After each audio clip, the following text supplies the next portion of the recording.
Assalamualaikum warahmatullahi wabarakatuh. Bismillah walhamdulillah. Wassalatu wassalamu ala rasulillah wa ala alihi wa ashabihi wa man nasarahu wa wala. Muslimin muslimat yang dirahmati Allah.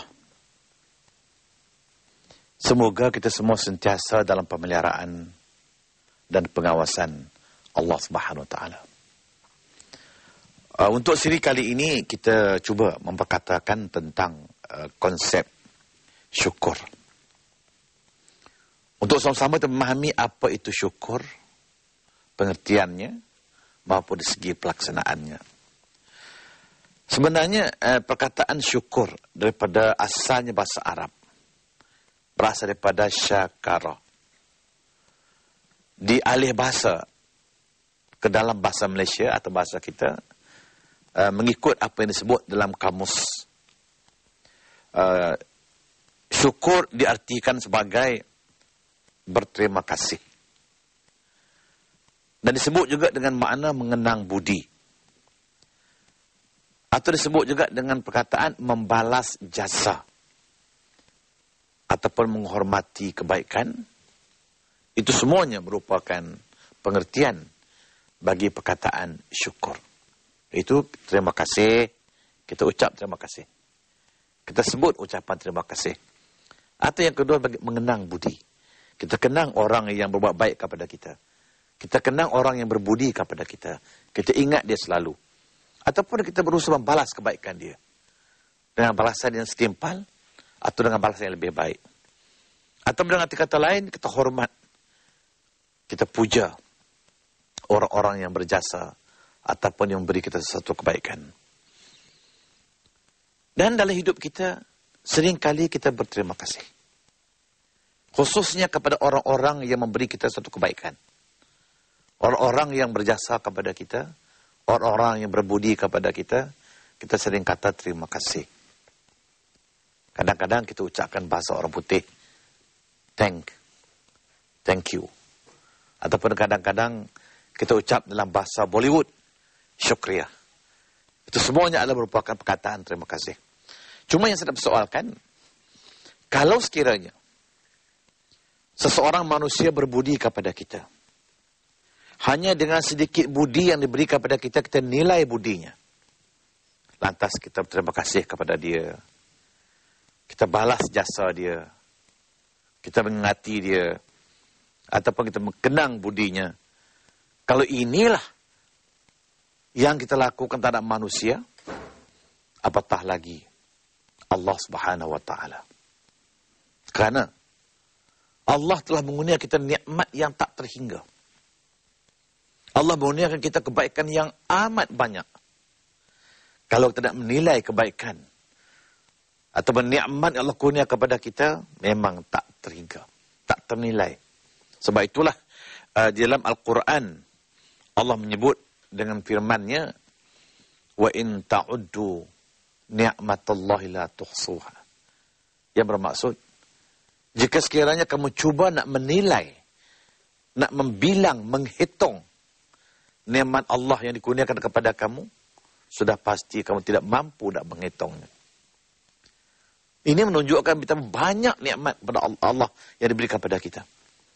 Kalau sekiranya manusia sedikit berjasa kepada kita, sedikit berbudi kepada kita, sedikit buat baik kepada kita, itu pun kita ucap terima kasih. Kita kenang jasa dia, kita balas budi dia. Ini kan pula Allah Subhanahu wa taala. Maka sebab itulah kepada Allah paling berhak kita berterima kasih. Paling berhak kita kenang budinya, kita kenang jasanya. Atau kalau boleh kepada Allah selalulah kita ingatkannya. Karena dia banyak memberi kita nikmat. Maka sebab itu, para ulama mengatakan bahawa nak menilai banyak nikmat itu, sehingga nikmat tergolong berdua. Sama ada nikmat hissi ataupun nikmat maknawi. Apa itu nikmat hissi? Nikmat yang boleh kita rasa, yang boleh kita lihat, yang boleh kita pegang, yang boleh kita nikmati. Itu maknanya nikmat hissi. Adapun nikmat maknawi, pada zahirnya, pada zahir orang tak nampak. Tapi dia merupakan nikmat. Seperti kesihatan, ketenteraman jiwa. Orang tak nampak.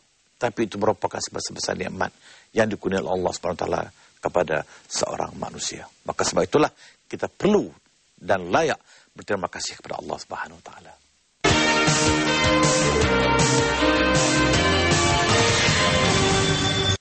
Terhadap nikmat yang saya jelaskan sebelum ini, sama ada kita ucap terima kasih, ataupun kita kenang jasanya, kita kenang budinya, ingin membalas jasa dan kebaikannya.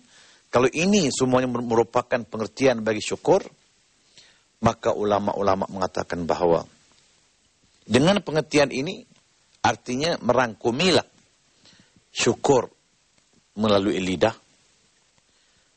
syukur melalui hati, dan syukur melalui perbuatan. Artinya lidah bersyukur, hati bersyukur, panca indera pun turut bersyukur. Yang dimaksud dengan bersyukur melalui lidah itu sebutan. Bila mana kita bersyukur kepada Allah Subhanahu Wa Taala, kita berkata Alhamdulillah. Sepatutnya ucapan Alhamdulillah itu merupakan ucapan syukur. Ucapan terima kasih seorang hamba kepada Allah Subhanahu Wa Taala. Oleh kerana memandangkan banyaknya nikmat Allah, maka sepatutnya lah kita setiap detik, setiap waktu, setiap ketika kita gunakan ucapan Alhamdulillah. Kita boleh berjalan, Alhamdulillah. Kita boleh makan, Alhamdulillah. Kita boleh buat itu, Alhamdulillah. Kita boleh semayang, Alhamdulillah. Kita pergi pejabat sampai pejabat, Alhamdulillah. Boleh buat kerja, Alhamdulillah. Kalau menilai Alhamdulillah itu, maka sebab itulah dalam Islam tidak memadai kalau sekadar kita menyebut selepas salat Alhamdulillah 33 kali. Selepas subuh, selepas zuhur, selepas asar, selepas maghrib, selepas isyak, kita kata Alhamdulillah, Alhamdulillah, Alhamdulillah. Itu seolah-olah hanya kita ingat dan kenang jasa Allah Subhanahu Wa Taala. Sebab tu ulama-ulama tasawuf pernah menyebut, bila mana kita nak berzikir, kita nak wirid, nak sebut nama Allah, nak ingat Allah, kena sebut betul-betul. Sayang sekali kita hari ini kadang-kadang lepas mayang, kita kata ilahana rabbana subhanallah, sebelah. Sebutir pun tak ada. Habis subhanallah kita kata alhamdulillah, hamlah. Apa benar tu ucap kita tak tahu. Sebab itu lebih baik kita kata subhanallah ataupun alhamdulillah dan Allahu akbar. Itu sebabnya. Baik, itu di segi ucapan lidah. Tak cukup dengan lepas salat. Seperti yang saya katakan tadi, kalau boleh dalam kehidupan kita seharian, seelok-eloknya kita bangun saja daripada tidur. Kita sedar daripada tidur, sepatutnya ucapan pertama yang terlafaz ialah Alhamdulillah. Sebab itu ulama-ulama mengajar kita. Bila mana kita nak tidur, kita kata Bismikallahumma ahya wa amut. Dan bila mana kita sedar bertidur, kita bangun bertidur, kita kena kata Alhamdulillah allazi ahyani ba'dama amatani wa ilaihi nusyur. Artinya kita berterima kasih kepada Allah kerana menghidupkan kita semula setelah beberapa jam dimatikan kita. Kerana mati, tidur itu adalah mati. Sebab itu ulama-ulama mengatakan bahawa mati ini ada dua. Mati kecil dan mati besar. Mati kecil ya tidur. Mati besar ialah mati yang sebenarnya. Dan kalau ini pengertian para ulama berarti agak-agak kita dah berapa kali mati tak tahu ya. Saya dah banyak kali mati. Tuan-tuan dah banyak kali mati. Malam-malam mati, siang-siang mati. Entah tengah-tengah TV mati juga. Boleh jadi. Yang pentingnya bila mana kita dimatikan. Tidur tu mati kecil dan bila kita sedar bertidur kita kena ucaplah Alhamdulillah. Itu ucapan yang melibatkan lidah. Dan yang kedua kata ulama, ialah melibatkan hati. Ini berdasarkan kepada apa yang ditakrifkan di awal tadi, tentang pengertian syukur itu, ialah mengingati atau mengenangnya selalu. Maka sebab itulah, hati kita sentiasa ingat Allah Subhanahu Wa Taala. Macam mana cara ingat Allah Subhanahu Wa Taala? Kita ingat dia. Fazkurullaha qiyaman, wa qu'udan, wa ala junubihim. Walaupun ulama-ulama mengatakan fazkurullah ini maksudnya zikir. Tapi ada ulama mengatakan maksud ayat ini fazkurullah itu ingatlah Allah. Sentiasa ingat Allah. Fazkurullah qiyaman. Masa benar kita berdiri, kita berjalan. Wa qu'udan, masa kita duduk. Duduk sembang kah, duduk nak makan kah, duduk berbual kah. Ingat Allah. Kadang bila ingat Allah tu tak mengata orang sangat. Bila ingat Allah, teringat, bukan masa sebut Allah, Allah, Allah, itu lain. Tapi ingat Allah bersama kita. Allah lihat kita, Allah pandang kita. Allah tahu apa yang kita buat. Itu dia katakan wa qu'udan. Sehingga wa ala junubihim. Wa ala junubihim itu masa tidur lah.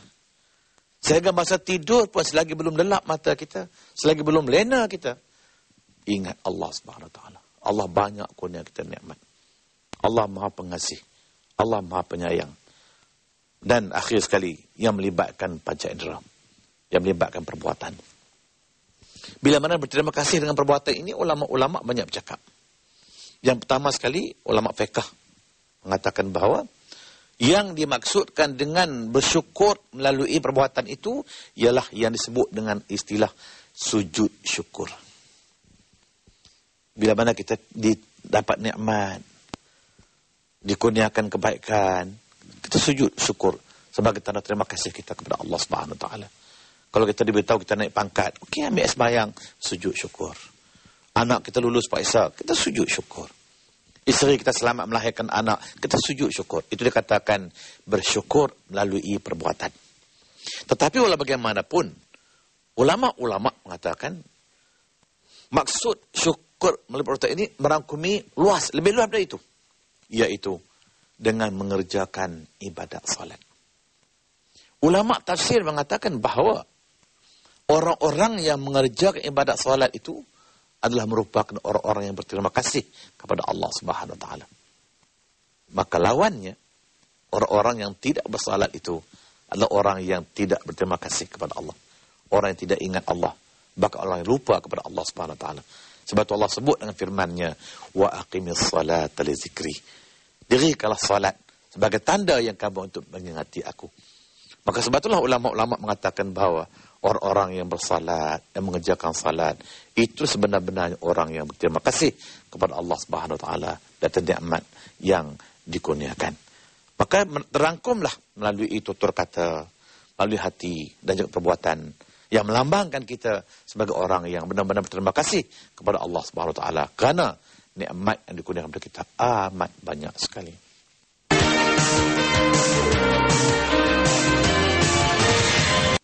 Atau berterima kasih yang saya sebutkan tadi, di mana saya menyebut tentang pengertiannya, sama ada kita berterima kasih, kita ucap terima kasih, atau kita ingatnya selalu, atau ingin membalas jasanya, atau mengenang budinya. Maka dengan ta'arif ini merangkumilah lidah ucap Alhamdulillah, hati ingat selalu, dan diikuti dengan perbuatan dengan panca indera, iaitu ibadat-ibadat salat, ibadat-ibadat yang lain. Di sana terdapat pendapat ulama mengatakan bahawa tidak memadai lagi sekadar itu. Kalau seorang manusia betul-betul nak bersyukur kepada Allah Subhanahu Wa Taala, bukan saja sekadar berterima kasih, bukan saja sekadar berkata Alhamdulillah. Kadang-kadang kita ni kalau makan, kadang-kadang lagi tak bunyi, kita tak kata Alhamdulillah. Bila terisi sebanyak-banyaknya sampai kenyang, bila bunyi baru kita kata Alhamdulillah. Pasal apa? Pasal bunyi, bukan pasal kenyang. Sebab tu ada ulama mengatakan bahawa bila mana kita nak bersyukur kepada Allah, tidak hanya sekadar ucapan Alhamdulillah. Tidak hanya sekadar kita ingat Allah. Dan tidak sekadar melakukan peribadatan kepada Allah. Kalau hanya sekadar ucap Alhamdulillah, sekadar ingat Allah, sekadar bersalat kerana mengenang budi Allah, ada ulama kata itu pun tidak cukup lagi bersyukur. Kerana ada satu lagi, iaitu merangkumi, kata seorang ulama, tidak menyalahgunakan nikmat yang dikurniakan itu. Atau dengan kata lain, menggunakan nikmat yang dikurniakan itu ke arah yang sebenar-benarnya. Berkemungkinan boleh jadi ada orang yang ucap Alhamdulillah, ada orang yang ingat Allah kerana kurnia dia nikmat. Di samping itu dia melakukan ibadat solat, tapi nikmat dikurniakan, dia salah gunakan. Contohnya, kalau kita dikurniakan nikmat kekayaan, Masya Allah duit banyak, ke arah mana pula kita belanjakan wang itu? Kalau kita belanja ke arah maksiat dan tidak kita keluarkan zakat, kita guna wang itu ke arah yang haram, berjudi, berzina misalnya, maka itu dianggap orang yang menyalahgunakan nikmat. Bila menyalahgunakan nikmat, walaupun dia ucap Alhamdulillah, walaupun dia ingat Allah, walaupun dia bersalat, maka dia masih lagi dianggap orang yang tidak berterima kasih kepada Allah Subhanahu Wa Taala. Sama lah kalau Allah kurnia kita nikmat kekuatan fizikal. Jangan guna nikmat ini untuk merosakkan orang, tubuh orang, sepak orang, menzalimi orang, dan berbagai-bagai lagi. Tapi sepatutnya kita gunakanlah nikmat kekuatan ini untuk membantu orang, menolong orang. Kalau Allah kurnia pada kita nikmat pangkat dan kebesaran, jangan gunakan pangkat dan kebesaran itu kepentingan diri sendiri. Gunakanlah pangkat dan kebesaran itu untuk membantu orang, menolong orang. Kalau ini dapat dilakukan, maka orang itu dianggap orang-orang yang berterima kasih kepada Allah Subhanahu Wa Taala. Jadi, bila mana kita cakap konsep syukur ini, merangkumilah ucapan lidahnya, merangkumilah hati dan perasaannya, jiwa dan senobarinya, dan merangkumilah panca indera dan gerak-gerinya. Termasuklah tidak menyalahgunakan nikmat yang dikurniakan itu. Kalau inilah yang dimaksud dengan pengertian syukur, maka Allah menyebut dengan firman-Nya, tidak ramai manusia yang bersyukur. Tidak ramai manusia berterima kasih kepada Allah Subhanahu Wa Taala. Betul kalau kita lihat dalam beberapa ayat yang difirman oleh Allah Subhanahu Wa Taala, satu di antaranya misalnya kita lihat dalam surah Al-A'raf contohnya, di mana Allah sebut di akhir surah Al-A'raf itu ialah wa qalilam ma tashkurun. Sedikit benar di kamu orang-orang berterima kasih. Mungkin kadang-kadang tak terfikir di pikiran kita, bagaimana Allah berkata sedikit benar di antara kamu orang-orang yang berterima kasih. Maksudnya ialah terima kasih dengan pengertian yang sebutkan tadi. Karena apa? Mungkin hari ini ada orang berterima kasih karena kata Alhamdulillah saja. Alhamdulillah, Alhamdulillah. Sedangkan hati dia tak ingat Allah. Atau mungkin ada orang yang berterima kasih dan kata Alhamdulillah, hati dia ingat Allah, tapi amal ibadat tidak dilakukan. Atau boleh jadi dia berterima kasih kepada Allah, dia ingat Allah, dia beramal ibadat, tapi dia bila guna nikmat yang dikurniakan juga tidak berterima kasih. Betul Allah kata, amat sedikit di antara kamu orang-orang berterima kasih. Begitu juga dalam surah Al-Baqarah contohnya. Dalam ayat 243 Allah berfirman, walakinna aktsaran nasi la yashkurun. Akan tetapi kebanyakan manusia, kata Allah, tidak berterima kasih. Allah sendiri menyebut, Allah tahu ramai manusia tidak berterima kasih. Sama seperti surah Saba ayat 13. Dalam surah Saba ayat 13 Allah menyebut dengan firman-Nya, wa qalilum min ibadiyasy syakur. Sedikit benar di kalangan hamba-hambaku yang berterima kasih. Kalau begitu, Allah jelaskan di akhirnya dengan firman surah Ibrahim ayat 7. A'udzubillahi minasyaitonirrajim. Wa idz ta'azzana rabbukum la in syakartum la azidannakum wa la in kafartum inna azabi lasyadid. Yang bermaksud Allah telah menyatakan beritahu kepada kamu, jika sekiranya kamu berterima kasih dengan pengertian yang disebutkan tadi, pasti Allah akan menambahkan nikmat-Nya kepada kamu. Tetapi kalau kamu tidak berterima kasih, kamu ingkar nikmat, kamu kufur nikmat, menyalahgunakan nikmat, maka Allah kata inna azabi lasyadid. Balasan yang kamu akan terima amat hebat, amat seksa, amat sengsara. Maka sebab itu, muslimat dirahmati Allah, kita perlu memahami konsep syukur. Kita mesti faham apa yang disebutkan tadi. Tidak hanya merangkumi lidah semata-mata, tidak hanya hati semata-mata, tidak hanya melalui perbuatan semata-mata, tetapi jangan menyalahgunakan nikmat itu.